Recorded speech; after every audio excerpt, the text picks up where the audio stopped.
السلام عليكم ورحمة الله وبركاته. ازيكم عاملين ايه؟ يا رب دايما تكونوا بخير. انا محمد دبابي، ودي قناتنا قناة الحياة. الحلقة اللي فاتت اتكلمنا عن مقدمة او انترو للقناة. النهاردة هنتكلم عن فن الرد. معا لحياة افضل. متنساش اللايك والشير والسبسكرايب، ويلا بينا نبدأ الحلقة.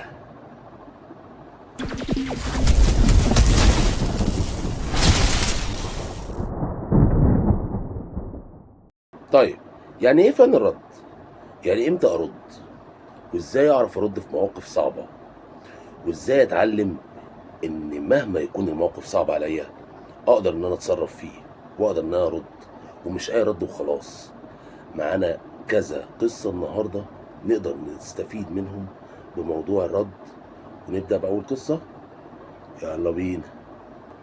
طيب، احنا معانا أول قصة، قصة الطالب والدكتور. دكتور في كلية الطب طلع طالب قدامه، فبيسأله سؤال. بيقول له: كم كلى لدينا؟ فالطالب قال له: 4. فالدكتور نده على المساعد بتاعه وقال له: هات لنا عشب علشان عندنا حمار هنا عايزين نأكله عشان هو غبي. فالطالب راح بمنتهى البساطة قال للمساعد بتاع الدكتور: هات لي قهوة معاك. فالدكتور اتعصب قوي وراح طارد الطالب بره المحاضرة. فالطالب بعد ما طلع بره راح راجع له تاني وقال له: يا دكتور، انت سألتني سؤال، قلت لي كم كلى لدينا؟ انت 2 وانا 2، لان لدينا دي تدل على الجميع اللي هو انا وانت. ف4 يعني انا 2 وانت 2. ده بالنسبة للسؤال. وبالنسبة للعشب، بالهنا والشفا عليك، لان انت دلوقتي اللي يعتبر غبي مش انا. شفت الرد؟ شفت الفن؟ ده كان اول موضوع معانا او اول قصة معانا. ويلا بينا ندخل على القصة التانية. يلا بينا. طيب، القصة التانية معانا هي قصة أينشتاين.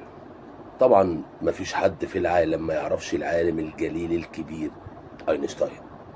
أينشتاين كان عنده سواق شبهه جدا. السواق ده كان بيحضر مع أينشتاين كل ندواته وكل محاضراته، فكان بيسمع دايما نفس الأسئلة ونفس الإجابات من أينشتاين. فجت فترة على أينشتاين زهق من كتر تكرار الأسئلة ومن كتر تكرار إجاباته عليها. فاتفق مع السواق، قال له: انت تحضر مكاني المحاضرات، تلبس لبسي، تقعد مكاني، تجاوب اجاباتي على نفس الاسئله، وانا هلبس لبسك واقعد مكانك وسط الجمهور اتفرج عليك. وقد كان. عدت محاضره وندوه ومحاضره وندوه، وهوب في وسط ما هم شغالين كويس حد طلع سأل سؤال اول مره يتسأل. فكان السواق مش عارف يجاوب، فالسؤال بالنسبه له اول مره يسمعه فمش عارف يجاوب.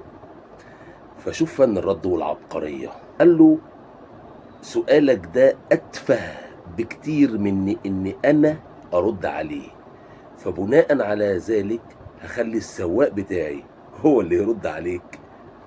وشاور على السواق، وقام السواق اللي هو اصلا اينشتاين، وقدر طبعا اينشتاين بعبقريته انه يجاوب على السؤال. وهنا طلع السواق بمنتهى العبقرية من مأزق كان ممكن ينهي مسيرة العالم الجليل أينشتاين، ويعرف الناس ان هو بيبدل مع السواق بتاعه، وهو اللي حكى الكلام ده بنفسه أينشتاين. فده فن رد، ان لما تتحط في موقف صعب تعرف تخرج منه بمنتهى البساطة. ودي كانت القصة التانية معانا. يلا بينا ندخل على القصة التالتة. يلا بينا. طيب، القصة التالتة معانا قصة العالم الجليل والشيخ العظيم محمد متولي الشعراوي. فكان شيخ الأزهر في الوقت ده كان الشيخ الجميل جاد الحق علي جاد الحق، كان شيخ الأزهر. ففي مقابلة تلفزيونية فقال له: ليه الشيخ محمد متولي الشعراوي ما خدش لقب دكتوراه لغاية دلوقتي؟ فدكتور الشيخ الجليل جاد الحق جاوب إجابة عبقرية تدل على فن الرد العبقري. قال له: هو مين فينا عنده علم الشيخ الشعراوي عشان يقدر يختبره؟ مين عنده قدرات وعبقرية وعلم الشيخ محمد متولي الشعراوي عشان يقدر يقعد قدامه يناقشه في رسالة الدكتوراه؟ شوف فن الرد عامل ازاي، تعظيم وتجليل في الإمام العظيم محمد متولي الشعراوي. دي كانت القصة الثالثة. ندخل على القصة الرابعة، يلا بينا. القصة الرابعة معانا وهي القصة الأخيرة، قصة الشيخ العظيم الإمام الشافعي. كان دايما بيقول لك إيه: إذا خاطبك السفيه فلا تجبه، فخير من إجابته السكوت. وقال مرة: ما ناقشني عالم إلا غلبته، وما ناقشني جاهل إلا غلبني. ليه؟ لأن العالم أنا هغلبه بعلمي، إنما الجاهل هيتفوق عليا بجهله، لأن مهما هقنعه بالعلم هو مش مقتنع بالعلم لأنه جاهل، فمهما هحاول معاه مش هقدر، فهيغلبني. وده فن من فنون الرد العبقرية. وبكده نكون خلصنا قصصنا النهاردة الأربعة. ندخل بقى على صياغات المواقف الصعبة، وده تبقى آخر مرحلة معانا. جاهزين؟ يلا بينا، يلا بينا. طيب، صياغة الردود لازم تكون ذكية وغير متوقعة ومناسبة للموقف. بمعنى إيه؟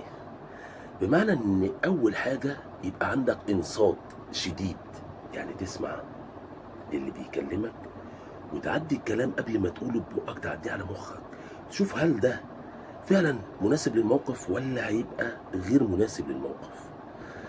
رقم 2، حتة التمهل، يعني التأني، يعني تصبر عشان تعرف لما تجاوب إجابة نموذجية، تعرف تخلي اللي قدامك مش قادر فعلا يجاري ردك.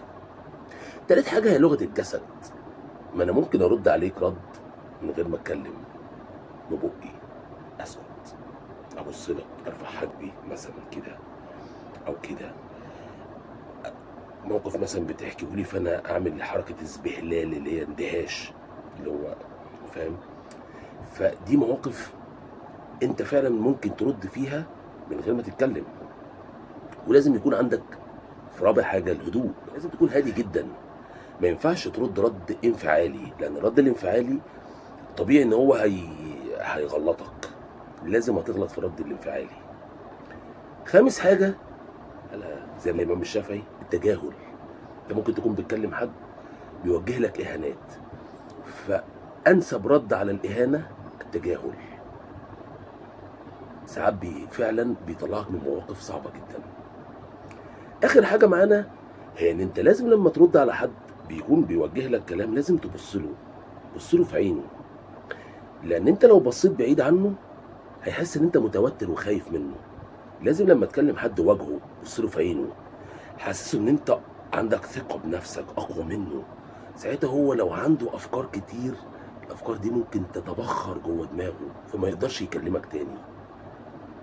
دي كانت بعض من فنون الرد، ولو عايزين نتكلم تاني عن فنون الرد اكتبوا لي تحت في التعليقات، هنتظر ردودكم، هنتظر تعليقاتكم، وشوفوا عايزين نتكلم في ايه بعد كده وانا جاهز معاكم. وبكده احبائي الكرام تكون انتهت حلقتنا النهارده من سلسله معا لحياه افضل. كان معاكم اخوكم محمد دبابي، وهنتظر تفاعلاتكم معايا، وان شاء الله نشوف مع بعض هنكتب ايه في الكومنتس عن الحلقه الجايه، وان شاء الله نتكلم عنها. واشوفكم دايما بخير، دمتم في حفظ الله وامنه، والسلام عليكم ورحمه الله وبركاته.